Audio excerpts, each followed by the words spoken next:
Morning student, हम लोगों ने ऑनलाइन जो चैप्टर शुरू किया है वो किया है डेप्रिसिएशन का। देखिए, जिन स्टूडेंट्स का थोड़ा ऑनलाइन का नहीं हो पा रहा है उनको मैं बता रही हूँ ये डेप्रिसिएशन का चैप्टर क्या है। डेप्रिसिएशन के बारे में आपने कंसेप्ट पढ़ी भी थी कि डेप्रिसिएशन किस पे लगाया जाता है, फिक्स एसेट्स पर लगाया जाता है। तो हर बिज़नेस में कुछ फिक्स एसेट्स होती हैं जो कि क्या की जाती है, कंडक्ट की जाती है बिज़नेस ऑपरेशंस के लिए। एग्जांपल दे रखे जैसे प्लांट एंड मशीनरी हो गई, मोटर कार हो गई, फर्नीचर हो गई। मैंने आप लोगों को होमवर्क भी दिया था कि आप लोगों ने को इसकी डेप्रिसिएशन की थ्योरी पढ़नी है, तो आप लोगों ने पढ़ी भी होगी। तो इन सब को एक एक्सपायरी टाइम होता है, क्योंकि देखिए कोई भी फिक्स एसेट्स खरीदी तो एक लंबे टाइम के लिए जाती है, लेकिन एक लंबे टाइम के बाद वो क्या होंगी, ख़त्म भी होंगी। तो वो ख़त्म होने के बाद उनको रिप्लेस करना पड़ता है। तो इसके लिए उस पर हर साल क्या लगाया जाता है, डेप्रिसिएशन लगाया जाता है। और डेप्रिसिएशन एक लगातार चलने वाला प्रोसेस है, ग्रेजुअल एंड परमानेंट डिक्रीज़ है किसी भी वैल्यू ऑफ एसेट्स के अंदर। In other words, the process of allocation of cost of fix assets over it's useful life is called depreciation. यानी कि जो एक एसेट्स की कॉस्ट है उसको उसकी पूरी लाइफ टाइम में बांटना क्या कहलाता है, डेप्रिसिएशन कहलाता है। फॉर एग्जांपल, जैसे अगर मैं एग्जांपल लेके चलूँ डेप्रिसिएशन का, मान लीजिए कोई एसेट्स है 1,00,000 रुपए की, ठीक है, और उसकी एस्टिमेटेड लाइफ है कितने की, 10 साल की। तो 10 ईयर्स के लिए तो हर साल उस पर कितना डेप्रिसिएशन लगा दिया जाए, मान लो 10-10 हज़ार रुपये डेप्रिसिएशन लगा दिया जाएगा। तो ये क्या कहलाएगा, उसकी कॉस्ट को उसके नंबर ऑफ़ ईयर्स में एलोकेट करना क्या कहलाता है, डेप्रिसिएशन कहलाता है। फिर इसमें था डेप्रिसिएशन की क्या कैरेक्टरिस्टिक्स हैं। तो डेप्रिसिएशन क्या है, डिक्लाइन है वैल्यू ऑफ फिक्स एसेट्स के अंदर, परमानेंट नेचर का होता है, कॉन्टीन्यूस प्रोसेस होता है। Depreciation is a not valuation of assets, इससे एसेट्स का वैल्यू नहीं किया जाता, बल्कि उसको उसके इफेक्टिव लाइफ टाइम में क्या किया जाता है, बांटा जाता है। इससे ओनली उसकी बुक वैल्यू डिक्रीज़ होती है, ना कि उसकी मार्केट वैल्यू डिक्रीज़ होती है। तो 3-4 पॉइंट आप इसकी कैरेक्टरिस्टिक्स के लर्न कर लीजिएगा। डेप्रिसिएशन के क्या कारण हैं, बाय कॉन्स्टेंट यूज़। कॉन्स्टेंट का मतलब क्या होता है, लगातार प्रयोग करना। डेप्रिसिएशन लगाने का क्या कारण है, क्योंकि किसी भी एसेट्स को जब लगातार प्रयोग किया जाता है, फिक्स एसेट्स को, तो उसमें वियर और टियर अराइज होता है, जिसके कारण क्या हो जाता है, जिसका रिजल्ट क्या होता है कि उसकी वैल्यू ऑफ एसेट्स में क्या हो जाता है, डिक्रीज़ हो जाता है। बाय एक्सपायरी ऑफ टाइम की एक्सपायरी के साथ, जैसे नेचुरल रिसोर्सेज के नेचुरल कारणों से भी, जैसे रेन आ गई, विंड्स आ गई, वेदर आ गई, जिसके कारण क्या हो जाती है, एसेट्स ख़राब हो जाती हैं। तो इस कारण से भी उस पर डेप्रिसिएशन लगाया जाता है। लीगल राइट्स एक्सपायर हो जाए। लीगल राइट्स का मतलब क्या होता है, देखो एक होता है लीज़ वर्ड। लीज़ का मतलब होता है किसी भी एसेट्स को एक लंबे टाइम पीरियड के लिए क्या लेना, रेंट पर लेना, वो आपका क्या कहलाता है, लीज़ कहलाता है। जैसे मान लीजिए कोई चीज़, कोई बिल्डिंग 20 सालों के लिए 5 लाख रुपए लीज़ पे ली गई है, तो 5 लाख रुपए दिए, लीज़ का एक तरह से वो रेंट होता है 20 सालों का। 20 सालों के लिए 5 लाख रुपए दिए, तो हर साल आप कितना कितना राइट ऑफ कर देंगे, 25-25 हज़ार राइट ऑफ कर देंगे, क्योंकि आफ्टर 20 ईयर्स उस एसेट्स पर राइट ख़त्म हो जाएंगे, ठीक है ना, उस पर लीगल राइट्स क्या हो जाएंगे, ख़त्म हो जाएंगे। ऑब्सोलेंस का मतलब होता है एप्रचलन, ओल्ड फैशन की हो जाती हैं आपकी एसेट्स वगैरह, जिसके कारण क्या होता है, डिस्कार्डेड कर दी जाती है उसको, ठीक है। और फिर है एक्सीडेंट हो जाए, मशीनरी वगैरह का डैमेज हो जाए, कोई व्हीकल वगैरह का, जैसे मान लीजिए कोई ट्रक है, फिक्स एसेट्स होती है ना ट्रक, और ट्रक का एक्सीडेंट हो जाए तो वो डैमेज हो जाएगा ना, तो ट्रक के कारण। डिप्लेशन का मतलब क्या होता है, वेस्टिंग एसेट्स। वेस्टिंग एसेट्स कौन सी एसेट्स होती हैं, जिसका जैसे जैसे प्रयोग किया जाता है वो क्या हो जाती है, वेस्ट हो जाती है। जैसे ऑयल माइंस हुई, तेल के कुएँ। अब तेल के कुएँ में से तेल निकालते निकालते जाओगे, क्या वो हर टाइम निकलता जाएगा, एक टाइम तो ऐसा आएगा ना वो कुआँ खाली हो जाएगा। तो इन्हें क्या कहा जाता है, वेस्टिंग एसेट कहा जाता है। और उनकी कॉन्स्टेंट वर्किंग के कारण जो उसमें डिक्लाइन होता है, उसके कारण डेप्रिसिएशन लगाया जाता है। और कई बार मार्केट प्राइस क्या हो जाता है, डाउन हो जाता है, ठीक है। उसके बाद है need, importance and objective of depreciation. Depreciation की क्या नीड, ऑब्जेक्टिव हैं, तो सबसे फर्स्ट है for ascertaining the true profit and loss. सबसे पहला क्या पॉइंट है, ट्रू प्रॉफिट और लॉस को जानने के लिए डेप्रिसिएशन लगाना क्या होता है, ज़रूरी होता है। For the earning of revenue have been debited to the profit and loss account. ये देखा जाता है कि कितना revenue profit and loss account, कितना रिवेन्यू को हम क्या करते हैं, निकालते हैं प्रॉफिट एंड लॉस अकाउंट से। तो सही रिवेन्यू निकालने के लिए डेप्रिसिएशन को पीएनएल अकाउंट में डेबिट करना ज़रूरी है। ऐसी जो बैलेंस शीट होती है, वो बैलेंस शीट क्या बताती है, किसी भी संस्था की ट्रू और फेयर पिक्चर को प्रस्तुत करती है, ठीक है ना। और ट्रू और फेयर पिक्चर कब प्रस्तुत होगी, जब सभी तरह के खर्चों को उसमें से माइनस कर दिया जाएगा, ठीक है। To ascertain the accurate cost of production, accurate cost of production को निकालने के लिए भी डेप्रिसिएशन चल लगाना ज़रूरी है, क्योंकि देखो कॉस्ट ऑफ प्रोडक्शन में डेप्रिसिएशन इंक्लूड होता है, क्योंकि उसी मशीनरी से तो तुम क्या कर रहे हो, प्रोडक्शन कर रहे हो ना। तो अगर उस मशीनरी में कोई कमी आ रही है, उस फिक्स एसेट्स में कोई कमी आ रही है, तो वो हमें किस में इंक्लूड करनी चाहिए, उसके कॉस्ट ऑफ प्रोडक्शन में इंक्लूड करनी चाहिए, ताकि जब आप सेल प्राइस डिसाइड करें तो आप उसके अकॉर्डिंग ही सेल प्राइस डिसाइड कर लें। वरना कई बार ऐसा होता है कि सेल प्राइस कम डिसाइड कर दिया जाता है और लॉस का कारण बन जाता है। रिप्लेसमेंट ऑफ एसेट्स का मतलब क्या हुआ कि एसेट्स को रिप्लेस करना। अब जैसे मान लीजिए हमने किसी मशीनरी पर लगाया, अब वो मशीनरी जब ख़राब हो जाएगी तो उसको रिप्लेस तो करना पड़ेगा ना, ये थोड़ा ना ख़राब हो गई तो फेंक दी, नई मशीनरी तो चाहिएगी उसके लिए। तो नई मशीनरी के लिए क्या कराते हैं, फ़ंड अवेलेबल कराते हैं to prevent the distribution of profit out of capital. Profit को आउट ऑफ कैपिटल बांटने से रोकता है, क्योंकि अगर आप अपना खर्चे ज़्यादा दिखा देंगे तो प्रॉफिट कम शो होगा, और प्रॉफिट कम शो होगा तो वो कैपिटल में से डिस्ट्रीब्यूट नहीं होगा, ऐसे इनकम टैक्स भी कम पे करना पड़ता है। इसके बाद देखिए 2 मेथड होते हैं डेप्रिसिएशन के। डेप्रिसिएशन के कितने मेथड होते हैं, 2 मेथड। एक होता है हमारा ओरिजिनल कॉस्ट मेथड और एक होता है हमारा रिटर्न डाउन वैल्यू मेथड। तो देखो सबसे पहले जो हम करेंगे वो कौन सा करेंगे, original cost method. Original cost method का मतलब क्या होता है कि डेप्रिसिएशन जो लगाया जाता है वो किस पे लगाया जाता है, मशीनरी की ओरिजिनल कॉस्ट पर लगाया जाता है, जो उसकी ओरिजिनल वैल्यू होती है। फॉर एग्जांपल जैसे किसी मशीनरी की ओरिजिनल कॉस्ट मान लीजिए 5 लाख रुपए है और डेप्रिसिएशन रेट क्या कह रखी है, 10% पर एनम। तो हर साल जो डेप्रिसिएशन लगेगा वो कितने रुपए लगेगा, 50-50 हज़ार रुपये लगता चला जाएगा। यानी कि हमने जो डेप्रिसिएशन लगाया वो किस पे लगाया, उसकी ओरिजिनल कॉस्ट पे लगाया, तो वो क्या कहलाता है, आपका ओरिजिनल कॉस्ट मेथड कहलाता है। ठीक है, आगे भी बात समझ में। अब देखो इसके बाद हम पहले आज जो करेंगे वो ओरिजिनल कॉस्ट मेथड ही करेंगे। देखिए इसका फर्स्ट क्वेश्चन करते हैं हम। फर्स्ट क्वेश्चन क्या है, on 1 April 2015 Atul glass limited purchase a machinery of 90,000 and spend 6,000 on it's carriage and 4,000 on it's erection. ठीक है, 6,000 रुपये कैरेज पे लगाए और 4,000 रुपये उसको फिट करवाने के लिए लगाए हैं। तो on the date of purchase effective life कितनी है, 10 ईयर्स, और स्क्रैप वैल्यू कितनी है, 20 साल। देखो ईयरली डेप्रिसिएशन कैलकुलेट करने का एक फॉर्मूला भी होता है। ईयरली डेप्रिसिएशन कैलकुलेट करने का फॉर्मूला क्या है, cost minus scrap value upon में एस्टिमेटेड लाइफ। कॉस्ट कितनी है, 1 लाख। स्क्रैप वैल्यू कितनी है, स्क्रैप वैल्यू का मतलब है कि जब वो मशीनरी बेकार हो जाएगी और उसको कबाड़ी को बेचा जाएगा तो उसकी कितनी स्क्रैप वैल्यू निकलेगी। ठीक है, और आपकी क्या है, एस्टिमेटेड लाइफ कितनी है, 10 ईयर्स। तो ईयरली डेप्रिसिएशन आपके पास कितना आ जाएगा, यहाँ पर 8,000 रुपये। ईयरली डेप्रिसिएशन कितना आ जाएगा, 8,000। तो डेली हर साल जो P&L अकाउंट में, मशीनरी अकाउंट में दिखाओगे वो डेप्रिसिएशन कितने रुपए दिखाओगे, 8,000। देखो इस क्वेश्चन को अगर मैं बुक से ही बताऊं तो 2 बैंक करके आप कलेक्टिवली भी लिख सकते हैं 1 लाख रुपये। जैसे इन्होंने तीनों चीज़ अलग अलग दिखाई है ना, 2 बैंक 90,000, 2 बैंक 6,000, 2 बैंक कितना 4,000। तो ये क्या हो जाएगा तुम्हारा 1 लाख रुपीज़। ठीक है, बाय डेप्रिसिएशन अकाउंट कितना हो जाएगा, 8,000।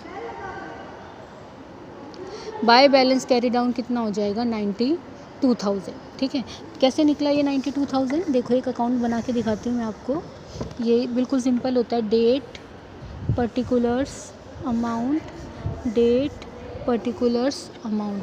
हमारा ईयर स्टार्ट होएगा 1 अप्रैल, जिस दिन वो ख़रीदी गई है। ख़रीदी कब गई है, 2015 में। ठीक है, तो 2 बैंक करके वो टोटल मशीनरी कितने की परचेज़ करी है, 1 लाख रुपीज़ की।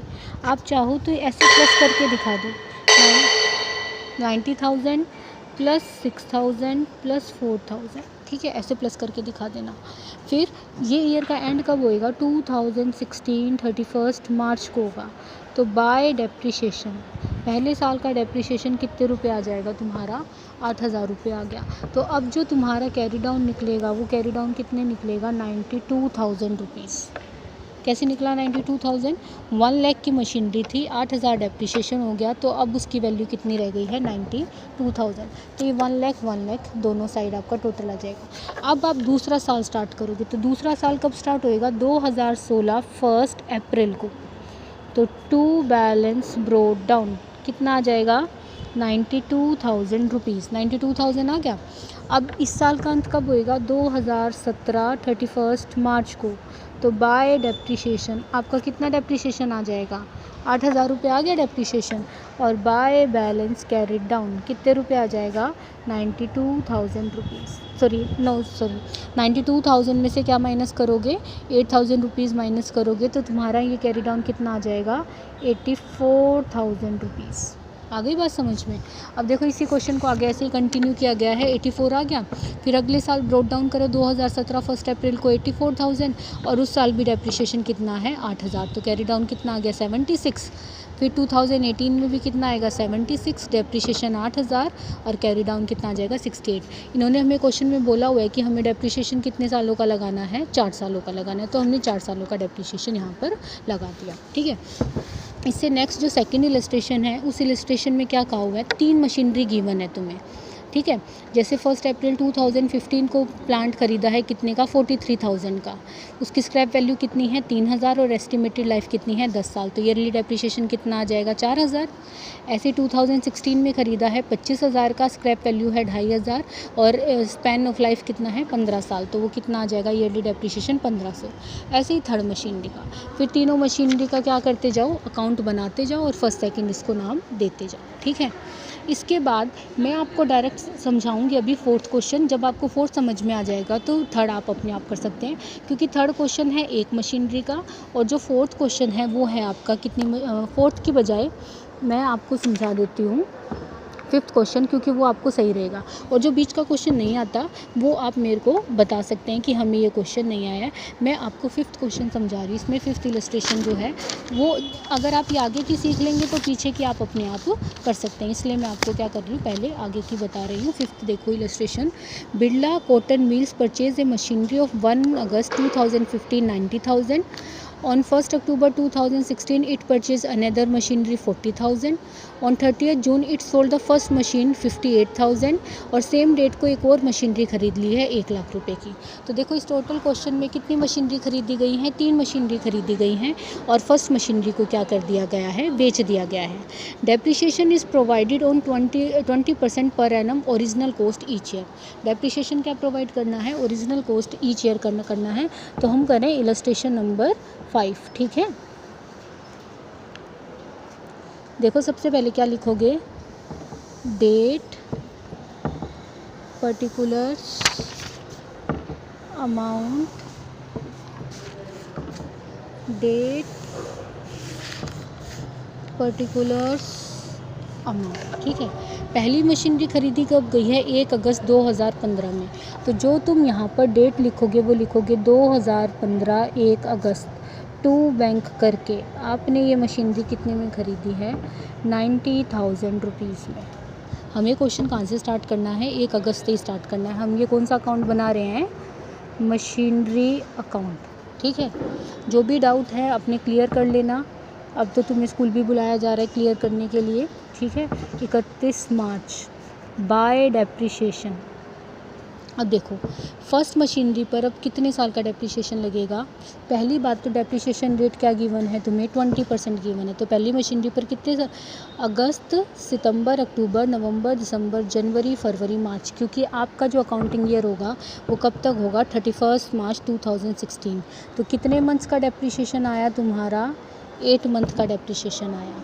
तो हम डेप्रिसिएशन के ब्रैकेट में शो कर देंगे 8 मंथ्स। अब देखो आप क्या करो, 90,000 पे 20% से अगर निकालोगे तो पूरे साल का डेप्रिसिएशन कितना आ जाएगा तुम्हारा? 18,000 आ जाएगा ना।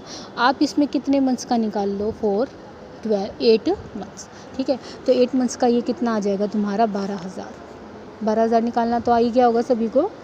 ये 8 मंथ्स के लिए कितना आ जाएगा? 12,000 रुपीज़। तो फिर by balance carried down 12,000 minus करें तो हमारा कितना बचेगा? 78,000 रुपीज़। आगे भी बात समझ में इतनी।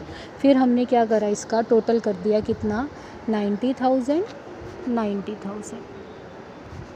ठीक है भाई। अब इसके बाद हमने करा 2016 1 अप्रैल टू बैलेंस ब्रोट डाउन। कितनी मशीनरी है कंपनी के पास?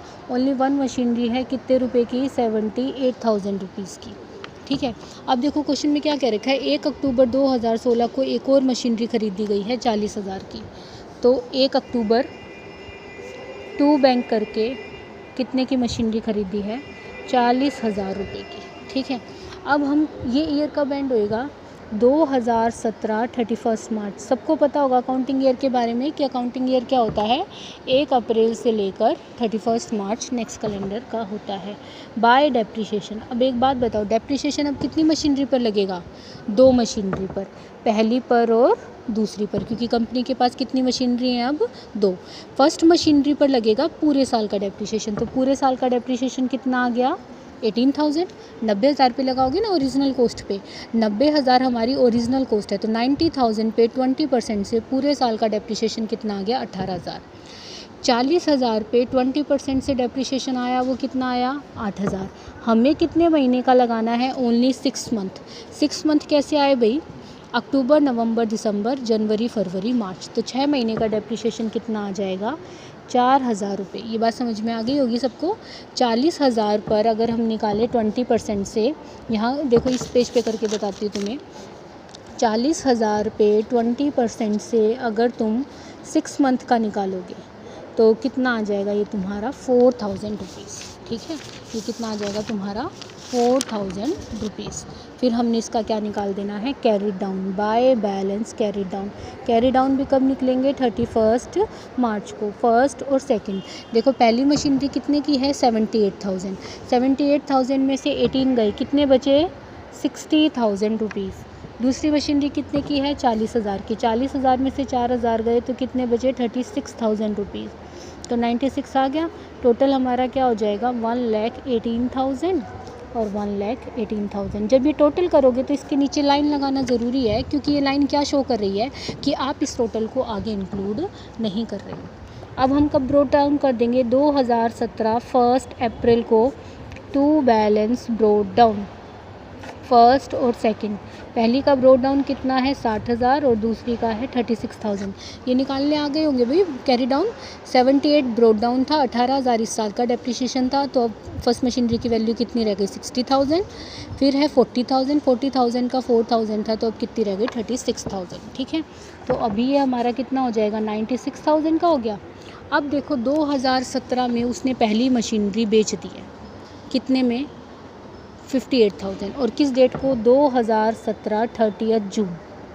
ये चीज़ अब ध्यान से समझना। बाय बैंक, जब बेचोगे तो एंट्री क्या बनेगी, बाय बैंक, बाय डेप्रिसिएशन और बाय लॉस। ठीक है,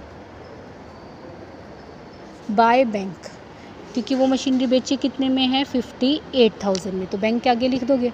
अच्छा, ये मशीनरी अब कंपनी के पास कितने दिन रही है, अप्रैल मई जून, 3 महीने तो रही है ना हमारे पास ये कम, ठीक है ना। अप्रैल मई जून हमारे पास 3 महीने ये मशीनरी रही है। तो हमारे पास 3 महीने जब ये मशीनरी रही है, तो आपको पता है कि इस मशीनरी पर पूरे साल का डेप्रिसिएशन कितना होता है, 18,000 होता है। तो 3 मंथ्स का डेप्रिसिएशन निकाल लोगे आप,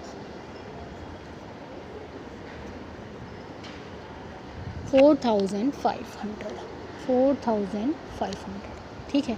अब देखो इस क्वेश्चन में लॉस नहीं है, बल्कि स्टूडेंट्स इस क्वेश्चन में प्रॉफिट हो रहा है। ठीक है, अब वो प्रॉफिट कैसे हो रहा है बताती हूँ। देखो उसकी बुक वैल्यू कितनी है, 60,000। यहाँ का साइड का टोटल आपका कितना आ रहा है, 58,000 प्लस 4,500। तो ये टोटल आ रहा है आपका 62,500। और बुक वैल्यू कितनी है, 60,000। तो ज़्यादा में हो गई ना, तो आपका क्या आ जाएगा, 2,500 रुपये एक तरह से क्या आ जाएगा, प्रॉफिट आ जाएगा। और जो प्रॉफिट होगा वो कहाँ लिखा जाएगा, टू साइड में। तो to statement of profit and loss account. कितने का प्रॉफिट हो गया है तुम्हें, अब 2,500 का प्रॉफिट हो गया है। ठीक है, आ गई भाई ये बात समझ में। देखो लॉस की सिचुएशन बता देती हूँ। मान लो हमारा यहाँ पे ब्रोट डाउन तो 60,000 है, लेकिन इन दोनों का टोटल मान लो हमारा आ जाता है 55,000। तो 5,000 का हमें क्या हो जाता है, लॉस हो जाता है। अभी कोई क्वेश्चन में दिखा भी देती हूँ तुम्हें, लॉस का कोई क्वेश्चन होगा तो। ठीक है, इसके बाद हम क्या करेंगे, उसी सेम डेट को यानी कि 30 जून को ही उस कंपनी ने एक और प्लांट ख़रीद लिया है, क्या करके, टू बैंक करके। तो टू बैंक करके कंपनी ने परचेज़ किया है कितना, 1 लाख रुपीज़ का प्लांट। ठीक है, और अब हम क्या करेंगे, 2018 31 मार्च को बाय डेप्रिसिएशन लगाएंगे, तो वो डेप्रिसिएशन सेकंड और थर्ड पे लगेगा।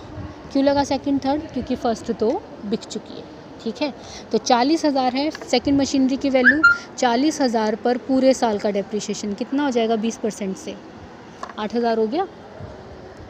सेकंड मशीनरी की कॉस्ट कितनी है? 1 लाख। 1 लाख पर पूरे साल का 20% से 20,000 डेप्रिसिएशन हुआ। और अभी जो हम डेप्रिसिएशन लगाएंगे वो ओनली 9 मंथ का लगाएंगे। 9 मंथ का क्यों लगाया भाई? क्योंकि 30 जून को खरीदी है। जुलाई, अगस्त, सितंबर, अक्टूबर, नवंबर, दिसंबर, जनवरी, फरवरी, मार्च, तो हम केवल कितने महीने का डेप्रिसिएशन लगाएंगे? 9 मंथ का डेप्रिसिएशन लगाएंगे। तो कैसे निकालोगे 9 मंथ का डेप्रिसिएशन स्टूडेंट्स? 20,000 है पूरे साल का, तो 9 मंथ्स का डेप्रिसिएशन कितना आ जाएगा? 15,000 रुपीज़। आ गई भाई ये बात समझ? अब हम इसके क्या निकाल देते हैं, कैरिड डाउन, सेकंड और थर्ड। देखो सेकंड की बुक वैल्यू कितनी है? 36। इस साल का डेप्रिसिएशन कितना लग गया? 8,000, तो कितने बचे? 28,000। थर्ड मशीनरी की क्या है कॉस्ट? 1 लाख, डेप्रिसिएशन कितना लग गया? 45,000, तो कैरी डाउन कितना बचा? 85,000 रुपीज़। और फिर उस कैरी डाउन का क्या कर दोगे आप? टोटल कर दोगे, ठीक है। ये टोटल कितना आ जाएगा? 1,13,000 रुपये, और फिर उसको ब्रोट डाउन करके छोड़ दोगे। तो ये है आपका एक तरह से मशीनरी अकाउंट। आज के लिए इतना ही, और आप लोग ये वाले क्वेश्चंस ट्राई करेंगे, ठीक है।